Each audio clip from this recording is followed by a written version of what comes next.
Assalamualaikum warahmatullahi wabarakatuh.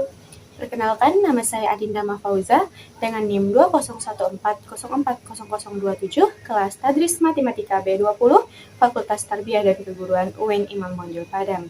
Baiklah, bertemu lagi dengan saya di video kali ini, yaitu mengenai tugas akhir semester pada mata kuliah Matematika Listrik dengan dosen pengampu Ibu Nita Putri Utami, MPD.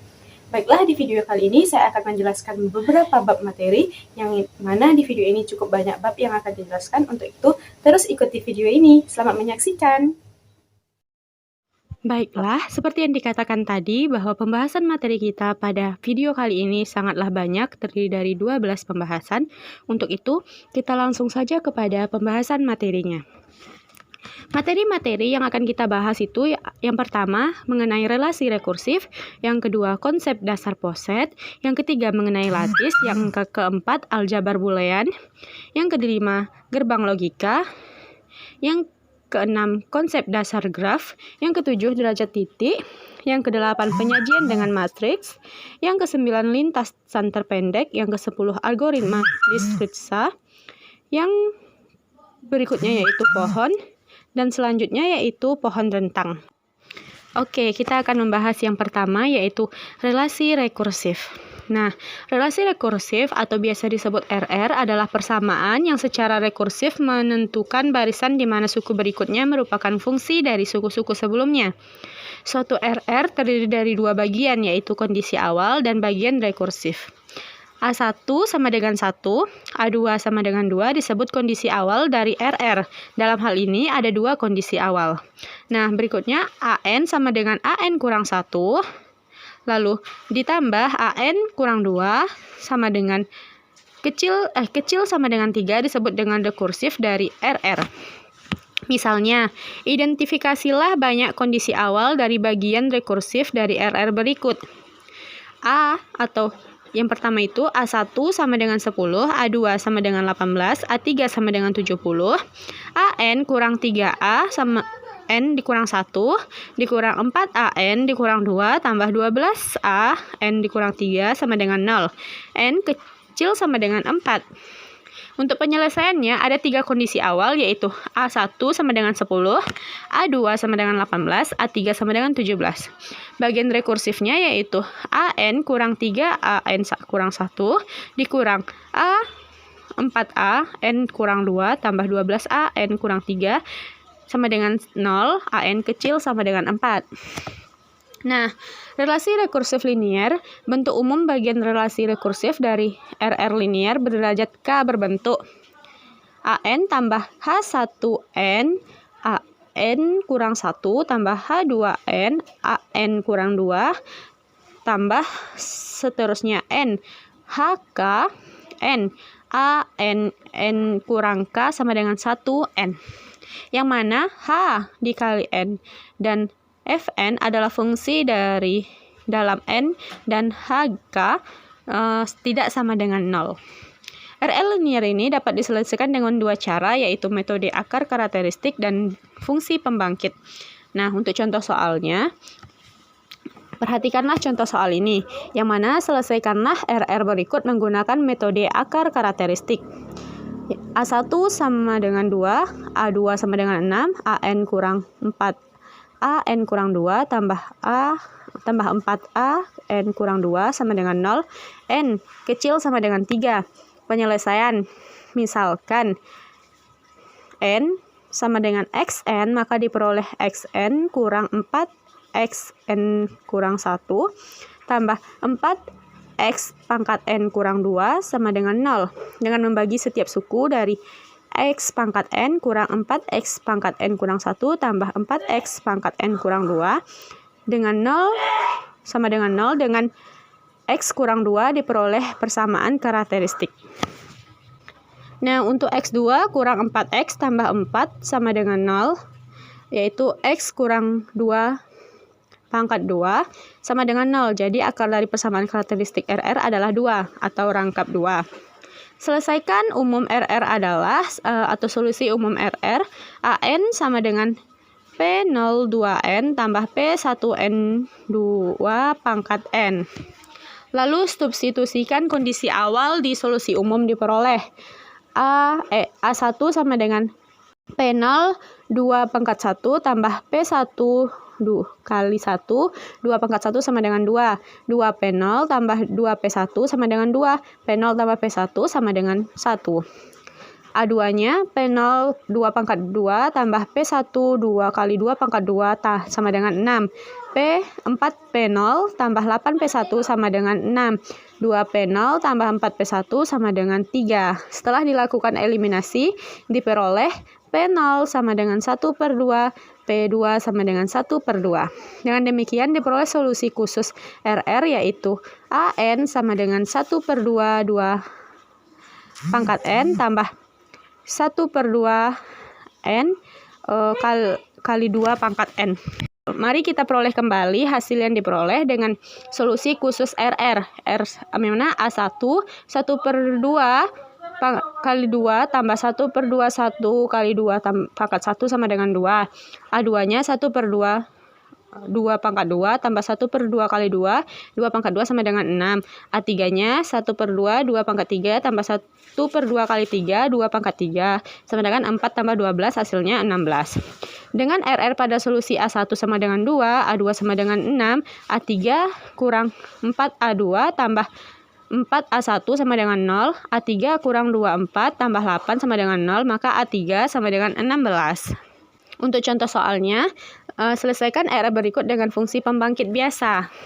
Nah, untuk fungsi pembangkit biasa itu ada A0 sama dengan 1, lalu A1 sama dengan 0, dan AN kurang 3A, N kurang 1, tambah 2A, N kurang 2 sama dengan 2 pangkat N, N kecil dari 2. Kecil sama dengan 2. Untuk penyelesaiannya misalkan PX sama dengan sigma, lalu A N X pangkat N. Kalikan setiap suku pada bagian rekursif dengan XN, kemudian ambil sigmanya dari N, lalu dikali 2 sampai tak terhingga sehingga diperoleh sigma seperti yang tertera tersebut. Nah, perubahan dari setiap eksperimen di atas ke bentuk yang familiar bagi kita menghasilkan sigma tak terhingga N sama dengan 2, lalu A N X pangkat N sama dengan, nanti akan kita dapat peroleh hasil PX kurang 1. Yang B-nya ini akan diperoleh hasil sama dengan 3X, PX kurang 1 atau 3X PX kurang 3X. Lalu yang C-nya akan diperoleh hasil 2X pangkat 2 PX. Dan yang D-nya akan diperoleh hasil 4X pangkat 2 per 1 kurang 2X. Setelah semua perubahan digabungkan, diperolehlah PX kurang 1, lalu dikurang 3X PX, dikurang 3X tambah 2X pangkat 3 PX sama dengan 4X 2 pangkat 2 per 1 kurang 2X. Lalu PX dikurang 1 dikurang 3X PX tambah 3X tambah 2X pangkat 3 PX dengan 4X pangkat 2 per 1 kurang 2X. 1 kurang 3X tambah 2X pangkat 2, PX sama dengan 4X pangkat 3 kurang 1 kurang 2X tambah 1 kurang 3X. Dan PX-nya adalah 10X pangkat 2 dikurang 5X ditambah 1 per 1 kurang 2X pangkat 2 kali 1 kurang X. Nah, untuk hasilnya terakhir itu ada didapat PX 10X pangkat 2 kurang 5X tambah 1, 1 kurang 2X pangkat 2 kali 1 kurang X, maka didapat 2A tambah 4C, X pangkat 3 dikurang 3A tambah B tambah C, X tambah A tambah B tambah C per 1 kali X, 1 kurang 2X kali 2. Setelah menyelesaikan SPL, diperolehlah hasil A sama dengan min 7, B sama dengan 2, C sama dengan 6. Sehingga PX min 7 per 1 kurang 2X tambah 2 kurang 1 kurang 2X pangkat 2 lalu tambah 6 1 kurang X. Maka didapat min 7 sigma tak terhingga N sama dengan 0, 2X 2 pangkat N kali X pangkat N tambah 2. Sigma terhingga N sama dengan 0. N tambah 1, 2 pangkat N, X pangkat N tambah 6. Sigma terhingga N sama dengan 0, lalu X pangkat N. AN sama dengan min 7 kali 2 pangkat N tambah 2 kali N tambah 1 kali 2 pangkat N tambah 6. Maka solusi khusus dari RR adalah AN sama dengan 2N kurang 5 kali 2 pangkat N tambah 6. Nah, untuk soal latihan dari relasi rekursif atau RR ini, bisa teman-teman kerjakan contoh soal latihan yang tertera pada layar tersebut. Oke, selanjutnya kita akan membahas yang kedua, yaitu mengenai konsep dasar poset. Definisi dari poset itu adalah suatu relasi biner dinamakan sebagai suatu relasi pengurutan tak lengkap atau relasi pengurutan parsial atau partial ordering relation. Jika ia bersifat relatif, antisimetris, dan transitif, diagram HC suatu relasi biner dari himpunan A ke himpunan B dapat dijadikan dalam bentuk grafik maupun tabel. Contohnya perhatikan, misalkan A 1,2, 3, 4, 6, 8, 9, 12, 18, 24 dalam urutan dengan relasi X membagi Y. Penyelesaiannya, perhatikan diagram yang tertera pada layar itu. Nah, untuk latihan dari konsep dasar ini bisa dikerjakan melalui contoh itu. Seperti yang terlihat pada layar ini ada 3 latihan, silahkan dikerjakan. Selanjutnya yaitu kita akan membahas materi ketiga, lattice.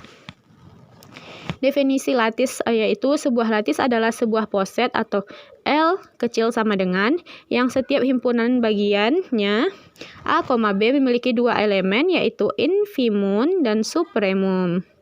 Suatu poset A disebut lattice jika dan hanya jika A atau B sama dengan infimum, A dan B sama dengan infimum, atau A, B dan A atau B supremum A, B ada untuk setiap pasangan elemen A dan B dalam himpunan A.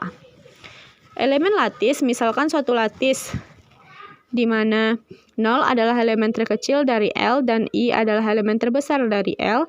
Jika A elemen L, maka yang pertama itu A disebut mid irreducible jika A sama dengan X, Y mengakibatkan A sama dengan X atau Y. A sama dengan Y. Yang B-nya itu A disebut joint irreducible jika A sama dengan X, Y mengakibatkan A sama dengan X atau A sama dengan Y. Atau A disebut atom. Yang C itu A disebut atom jika A adalah irreducible dan A successor immediate dari 0. Yang D itu A adalah komplement dari A jika A itu tuh vektor A sama dengan I dan A vektor A sama dengan 0. Untuk jenis-jenis lattice sendiri itu ada L adalah lattice terbatas jika L mempunyai sebuah elemen terkecil dan sebuah elemen terbesar. Lalu L disebut lattice distributif jika untuk semua A, B, C elemen L berlaku A seperti tertera pada layar. Lalu L disebut lattice komplement jika L terdapat dan semua elemen di L mempunyai komplement. L disebut lattice complete jika semua subset dari L memiliki supremum dan infimum. Untuk contoh soalnya sendiri, perhatikan layarnya. Misalkan D12 sama dengan 1, 2, 3, 4, 6, 12. Faktor-faktor dari 12 terurut oleh relasi pembagian adalah lattice dengan AB, KPK A, B dan AB, FVB A, B. Maka elemen terkecil sama dengan 1 dan elemen terbesar sama dengan 12. Komplement dari 4 adalah 3 karena A kecil dari 3. FVB A, B sama dengan 1 dan 4 besar dari 3, KPK 4,3 sama dengan 12. Lattice D bukan merupakan lattice komplement karena 6 tidak mempunyai komplement. Untuk latihannya, perhatikan yang mana pada latihan tersebut, mana dari poset-poset pada gambar berikut yang merupakan lattice, lalu mana dari poset-poset pada gambar berikut yang merupakan lattice pula. Itu ada 6 gambar, silahkan dicoba untuk latihan. Result analis, tentukan apakah poset yang dinyatakan dengan diagram di bawah ini merupakan lattice. Nah, coba silahkan ditentukan pada gambar itu. Lalu yang keempatnya kita akan membahas aljabar boolean. Definisi dari aljabar boolean atau boolean algebra adalah matematika yang digunakan untuk menganalisis dan menyederhanakan gerbang logika pada rangkaian-rangkaian digital elektronika. Boolean pada dasarnya merupakan tipe data yang hanya terdiri dari 2 nilai, yaitu true and false atau tinggi dan rendah yang biasanya dilambangkan dengan angka 1 dan 0, maka gerbang logika ataupun bahasa pemrograman komputer. Postulat Huntington atau aksioma-aksioma diantaranya closure, itu A tambah BEB, lalu A kali BEB. Identitasnya A tambah A sama dengan A kali 1 sama dengan A tambah 0 sama dengan A. Komutatif adalah tidak ada pengaruh antara posisi awal dan akhir, yaitu A tambah B sama dengan B tambah A kali B sama dengan B kali A. Kalau distributif itu A kali B tambah C itu sama dengan A kali B tambah A kali C. Untuk A tambah B kali C itu sama dengan A tambah B kali A tambah C. Untuk komplement, A tambah A aksen sama dengan 1, lalu A kali A aksen sama dengan 0. Nah, untuk aljabar boolean 2 nilai, perhatikan tabelnya. Itu ada beberapa tabel yang mana untuk A, B atau A kali B itu ada A yang mana A-nya 0, B-nya 0, maka A kali B-nya 0. Atau A-nya 0, B-nya 1, maka A kali B-nya 1. Atau A-nya 1, B-nya 0, maka A kali B-nya 0. Kalau A 1, B1, maka A kali B-nya 1. Begitu juga A-nya A atau B-nya, lalu A tambah B. Jika A-nya 0, B-nya 0, maka A tambah B 0. Jika A-nya 0, B-nya 1, maka A tambah B 1. Jika A-nya 1, B-nya 0, maka A tambah B 1. Namun jika A-nya 1, B-nya 1, maka A tambah B tetap 1. Lalu pada A dan A aksen itu, kalau A-nya 0, maka A aksennya 1. Kalau A-nya 1, maka A aksennya 0. Begitu juga dengan tabel yang di bawahnya. Untuk hukum-hukum aljabar boolean ada beberapa hukum. Yang pertama, hukum identitas. Hukum identitas itu ada A tambah 0 sama dengan A kali 1 sama dengan A. Lalu hukum idempoten, A tambah A sama dengan A kali A sama dengan A. Lalu hukum komplement, A tambah A aksen sama dengan 1, A kali A aksen sama dengan 0. Lalu hukum dominasi, A kali 0 sama dengan 0, A tambah 1 sama dengan 1. Lalu hukum involusi, A aksen kali aksen sama dengan A. Lalu hukum penyerapan, A tambah AB sama dengan A, dan A kali A tambah B sama dengan A. Lalu hukum komutatif, ada A tambah B sama dengan B tambah A, ada AB sama dengan BA. Lalu hukum asosiatif, yang mana A tambah B tambah C sama dengan A tambah B tambah C. Lalu A kali BC sama dengan AB kali C. Lalu hukum distributif, yang mana A tambah BC sama dengan A tambah B A tambah C. Lalu kalau A kali B tambah C sama dengan AB tambah AC. Lalu hukum De Morgan, yang mana A tambah B aksen sama dengan A aksen tambah B aksen, atau AB aksen sama juga dengan A aksen tambah B aksen. Lalu hukum 0/1, A aksen sama dengan 1 aksen, 0 aksen sama dengan 1 aksen sama dengan 0. Itu hukumnya ada 11 hukum. 11 hukum dari aljabar boolean. Untuk contoh soal sendiri, sederhanakan fungsi boolean fx sama dengan x tambah x aksen y. Jawabannya fxy sama dengan x tambah x aksen y sama dengan x tambah x aksen kali x tambah y. Lalu 1 kali buka kurung x tambah y, lalu x tambah y. Nah, untuk latihan dari soal aljabar boolean ini, perhatikan pada layar. Itu ada beberapa latihan yang dapat dikerjakan tentang soal aljabar boolean. Selanjutnya, kita akan membahas materi yang kelima, yaitu gerbang logika. Untuk definisi dari gerbang logika, yaitu logic gates atau merupakan rangkaian dengan satu atau lebih sinyal masukan atau input, tetapi hanya menghasilkan satu sinyal keluaran atau output. Gerbang dinyatakan dengan dua keadaan, yaitu tegangan tinggi atau logika tinggi atau high logic atau logika 1, tegangan rendah atau logika rendah atau low logic atau logika 0. Macam-macam dari gerbang logika itu ada AND, OR, NOT, NAND, NOR, XOR, dan XNOR. Nah, contoh soalnya yang pertama itu ada F sama dengan AB buka kurung B kali C tutup kurung. Untuk penyelesaiannya, perhatikan gambarnya. Maka ada tabel itu A, ada tabel A, ada tabel B, ada tabel C, ada tabel B kali C, ada tabel F. Perhatikan angka-angkanya, lalu coba kerjakan latihan yang tertera pada layar tersebut. Nah, ada beberapa latihan dan perhatikan pula gambar-gambar dari latihan tersebut. Selanjutnya kita akan membahas konsep dasar draft. Nah, untuk definisi secara matematis, graf didefinisikan sebagai pasangan himpunan atau FE ditulis dengan notasi G sama dengan FE, yang dalam hal ini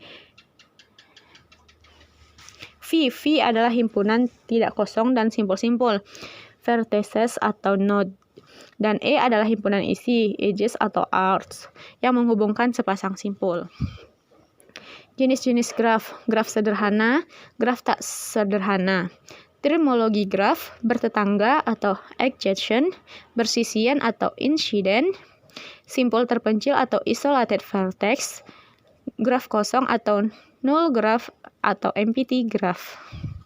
Lalu derajat atau degree, lalu lintasan atau path, lalu circuit atau siklus atau terhubung atau connected, upagraf atau subgraf, dan komplement upagraf, lalu upagraf merentang atau spanning subgraf, dan cut set, lalu graf berbobot atau waxed graph. Untuk contoh soalnya sendiri, diberikan graf A dengan himpunan simpul EA, yaitu F1, F2, F3, dan F4, dan himpunan sisi EA ada F1, F2, F2, F3, F3, F4, F1, F4, dan F1, F3. Maka ilustrasi penggambaran graf adalah sebagai berikut. Nah, seperti gambar itu ada F1, F2, F3, dan F4. Untuk latihan dari soal ini, bisa perhatikan soal latihan yang ada dan silahkan coba dikerjakan latihannya. Lalu materi berikutnya yaitu mengenai derajat titik. Untuk definisi dari derajat titik sendiri, derajat suatu simpul pada graf berarah adalah jumlah sisi yang bersisian dengan simpul tersebut. Atau notasi di F menyatakan graf simpul V. Macam-macam derajat titik, macam-macamnya yaitu pertama simpul ganjil, simpul genap, simpul bergantung atau akhir, simpul terpencil. Lalu ada derajat minimum, mana derajat maksimum, ada barisan derajat, ada derajat titik beraturan, ada gelung atau self-loop. Derajat pada graf berarah. Pada graf berarah, derajat simpul V dinyatakan dengan D in V, derajat masuk, jumlah busur yang masuk ke simpul V. Lalu D out V, derajat keluar atau jumlah busur yang keluar dari simpul V. dV sama dengan d in V tambah d out of V. Lemma jambat tangan. Lemma jambat tangan jumlah derajat sebuah simpul pada suatu graf adalah genap, yaitu 2 kali jumlah sisi pada graf tersebut. Nah, untuk simal V elemen V dikali V sama dengan 2 mutlak E. Ingatlah 2 mutlak E selalu bernilai genap. Lemma jabat tangan ini berlaku untuk graf berarah yang artinya dV sama dengan d in V tambah d out of V. Untuk derajat tak berarah. Menghitung derajat pada graf tidak berarah merupakan jumlah keseluruhan dari derajat suatu simpul. Nah, untuk gambarnya bisa perhatikan ada A, B, C, D, E, dan ada titik F. Untuk contoh soalnya, peta pada jalan raya yang bersimpangan dengan persimpangan yang merupakan pertemuan 3 jalan atau lebih. Nah, untuk pertigaannya, yang simpang 3 itu ada 1, 2, 3, dan 4. Lalu untuk perempatan atau simpang 4 ada V, ada Y, ada W, ada X, ada Z. Nah, untuk latihannya bisa kerjakan soal latihan yang ada tertera pada layar. Selanjutnya kita akan membahas penyajian dengan matriks. Misalnya disajikan graf G dalam matriks ruas B, ukurannya M kali 2. Maka setiap baris matriks menyatakan ruas. Misalnya baris 4, 7 menyatakan ada ruas menghubungkan simpul 4 dan 7. Matriks adjacent dari graf G yaitu matriks yang menghubungkan vertex dengan vertex tanpa ruas sejajar adalah matriks A berukuran N kali N yang bersifat 1 bila ruas V1, VZ 0 bila dalam hal lain. Nah, untuk critical path kita akan menggunakan graf berbobot dan mempunyai arah. Nah, perhatikan gambar yang tertera pada layar. Untuk simpul asal 1, untuk simpul tujuan itu ada 5. Nah, untuk kolom paths-nya perhatikan ada bobot yang mana diperoleh critical path atau lintasan kritisnya itu 29 dan shortest path-nya atau lintasan terpendeknya itu 15 dilihat dari bobotnya. Lalu selanjutnya itu minimum spanning tree. Merupakan spanning tree yang mempunyai bobot dan tidak mempunyai arah dengan hasil penjumlahan. Bobotnya adalah minimum. Lihat gambar graf G berikut ini. Lihat gambarnya. Langkah-langkah yang dilakukan untuk membentuk minimum spanning tree adalah bentuk kembali semua simpul tapi tanpa ruas. Gambar dan telusuri ruas dengan bobot paling kecil, seterusnya secara extending hingga semua simpul terhubung. Nah, total minimum spanning tree itu sama dengan 22.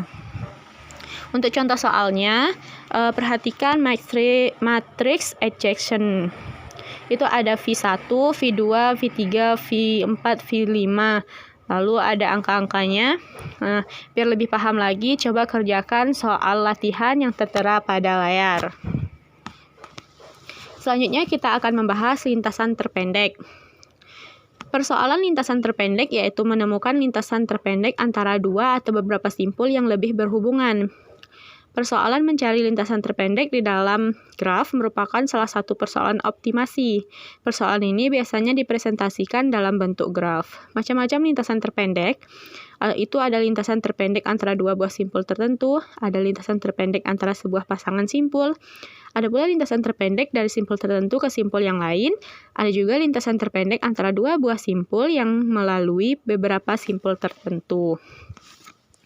Untuk contoh soalnya, perhatikan contoh soal yang ada pada gambar itu ada 1, 2, 3, 4, 5, dan 6. Yang mana lintasan terpendek dari simpul 1 ke semua itu, lalu simpul lain diberi pada tabel di samping. Perhatikan pula tabelnya, di situ ada simpul asal, ada simpul tujuan, ada lintasan terpendek, dan ada jarak. Lintasan diurut dari lintasan terpendek pertama, lalu kedua, ketiga, dan seterusnya. Jadi dia diurut dari yang pertama dan selanjutnya. Untuk simpul asalnya itu ada 1, 1, 1, 1, 1. Lalu simpul tujuannya ada 3, 4, 2, 5, 6. Lalu lintasan terpendeknya 1 ke 3, 1 ke 3 ke 4, 1 ke 3 ke 4, lalu ke 2, 1 ke 5, dan tidak ada. Dan jaraknya itu ada 10, ada 25, ada 45, ada 45, dan tidak mempunyai jarak.